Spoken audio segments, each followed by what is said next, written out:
Hello tout le monde, bienvenue dans cette nouvelle vidéo, j'espère que vous êtes bien installés, que vous avez un petit café ou un thé ou un chocolat à côté de vous, car aujourd'hui nous allons juste discuter. On va faire un petit peu un point sur l'année 2023 et le reste de l'année 2023, qu'est-ce qui va se passer ensuite. Ça fait 3 semaines que j'ai pas posté de vidéo.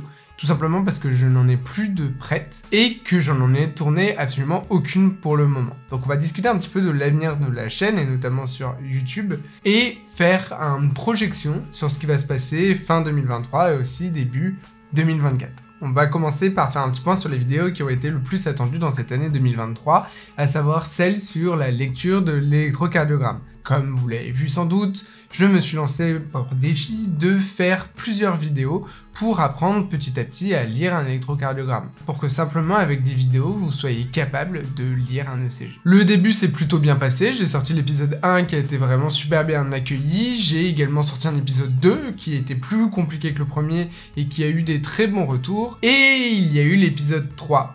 Ah non, du coup il n'y a pas eu d'épisode 3 car il n'est jamais sorti. Je l'ai tourné en même temps que l'épisode 2, je l'ai monté il y a à peu près 2 semaines quand sortira cette vidéo, et après la post-production, comme pour tous les épisodes sur l'électrocardiogramme, je l'ai fait relire à un expert sur le sujet, à savoir Jérôme Molinaro. Et en l'occurrence, cette vidéo, elle passait pas en relecture, elle était pas assez bien, elle était pas assez finie sur le plan pédagogique, et comme je l'ai dit sur Instagram, plutôt que de chercher à la rafistoler, je la referai complètement dans la deuxième partie de 2023, normalement. En 2023, il y a eu aussi beaucoup de vidéos, une vidéo par semaine, une vidéo pour les professionnels alternée avec une vidéo pour le grand public. Donc encore une fois, pour celles et ceux qui me suivent depuis un petit moment, vous savez que je n'ai pas encore trouvé la recette miracle pour pouvoir lier mes deux communautés, mes deux cibles on va dire, c'est-à-dire que j'ai une grande partie de professionnels de santé et d'étudiants qui me suivent, mais ce qui m'intéresse aussi c'est la vulgarisation au grand public. Sauf que c'est compliqué de concilier les deux et de plaire à tout le monde au final.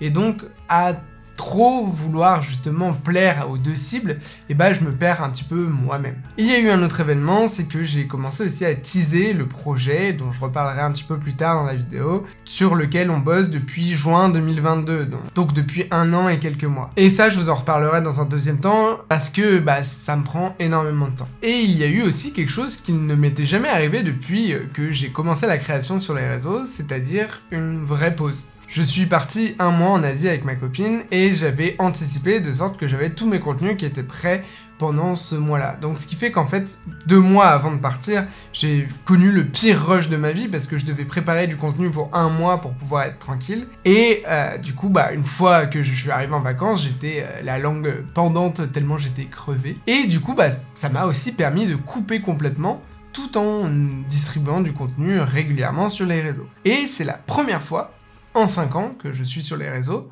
5 ans, 4 ans. En 4 ans que je suis sur les réseaux, que je fais une véritable pause. C'est comme si vous preniez quelqu'un qui est dépendant d'un produit, il est noyé dans ce produit pendant 4 ans, et d'un coup vous lui retirez pendant 1 mois. Et donc pour la première fois, pendant 1 mois, j'ai vu ce que ça pouvait être la vie aussi sans les réseaux, et je me suis posé la question, comme je me pose régulièrement, combien de temps je vais pouvoir durer comme ça? Parce que il faut savoir que pendant les premières années où j'ai commencé les vidéos, etc., j'ai complètement mis de côté ma vie perso et je me suis beaucoup raccroché sur ma vie professionnelle parce que la vie perso, ça allait pas forcément. Sauf qu'aujourd'hui, la vie perso, ça va très bien. Et que du coup, je cherche comment équilibrer au niveau de la vie professionnelle. Et j'ai plus envie de jouer sur 1 milliard de tableaux professionnels différents en même temps, donc du coup, il va falloir que j'équilibre un petit peu tout ça. Donc transition, qu'est-ce qui va se passer sur la chaîne à la rentrée scolaire, en 2023, en 2024, etc. Et déjà, c'est la dernière vidéo longue qui sort sur YouTube avant, je pense, octobre. Ouais, je vais faire une vraie pause YouTube parce qu'il faut pas oublier que YouTube, c'est les vidéos qui me prennent le plus de temps. Alors, en termes de préparation, en termes de tournage, en termes de montage. Et récemment, avec l'épisode 3 justement de l'ECG, je me suis rendu compte que je me précipitais trop sur le montage et sur la production en globalité. Et du coup, je suis pas content du résultat et j'aime pas produire cette qualité de vidéo. Je préfère sortir moins de vidéos, comme je le faisais à un moment, sortir une vidéo tous les 15 jours, voire tous les 3 semaines, mais avoir un rendu plus fini. Donc du coup, je vais profiter de fin août pour faire une vraie pause complète où je fais rien du tout. Et après, en septembre, je préparerai des vidéos pour pouvoir recommencer à en sortir de façon un peu plus régulière en octobre. D'autant que j'ai déjà des tournages prévus, j'ai des idées, ça, y a pas de souci. Je vais aussi peut-être me concentrer sur YouTube un peu plus sur les professionnels et les étudiants, et garder plus la partie grand public pour Instagram. Je sais pas encore trop parce que d'un autre côté, l'analyse de films, etc., c'est quelque chose que j'adore. Et il y a aussi un concept que j'aimerais vraiment développer et que vous verrez apparaître à la rentrée qui peut aussi toucher le grand public. Et je pense que la répartition 50-50 sur YouTube, 50% pro, 50% grand public, va plus se transformer en 75% professionnel, 25% grand public. La partie grand public sera toujours assurée sur Instagram.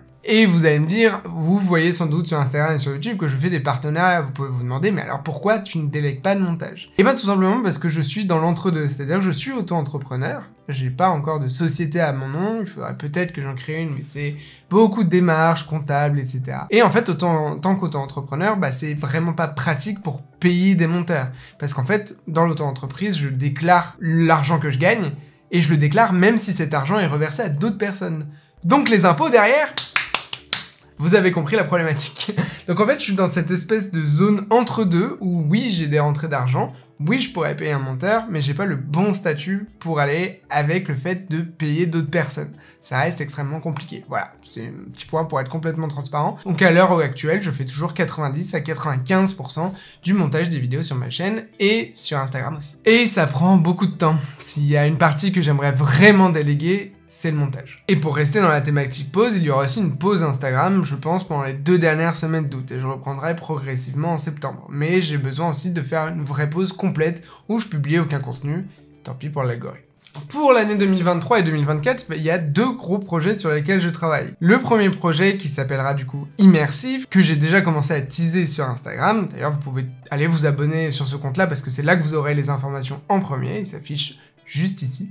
Ça, c'est un projet du coup qu'on fait à 4, où il y a une vraie entreprise, il y a un vrai projet entrepreneurial derrière. C'est un projet qui est énorme et qui prend énormément de temps et qui devrait sortir fin 2023. Donc, c'est un projet qu'il va falloir absolument que je priorise et c'est pour ça qu'il y aura peut-être plusieurs blackouts complets sur les réseaux fin 2023. Parce que, encore une fois, si je veux faire les choses bien, il y a trop d'enjeux dans ce projet-là. Vous verrez quand il sortira, je peux pas en parler maintenant parce que ça servirait à rien. Genre, on en a déjà un peu dit sur d'autres réseaux et notamment sur ce compte-là. Il y a trop d'enjeux, il y a eu trop de temps qui est passé, il y a trop de personnes impliquées. C'est vraiment un projet qui implique des dizaines de personnes qui croient dans ce projet-là et qui ont investi du temps et de l'énergie dans ce projet-là. Donc vraiment, c'est un projet qui nous tient à cœur et que je dois prioriser dans ma vie professionnelle absolument. Donc du coup, les réseaux prendront un peu moins de place dans ma vie professionnelle. Donc c'est pour ça que fin 2023, il y aura sans doute un petit peu moins de contenu aussi. Parce que je veux revenir en 2024, justement reposer et pas me flinguer la tâche et faire un burn-out.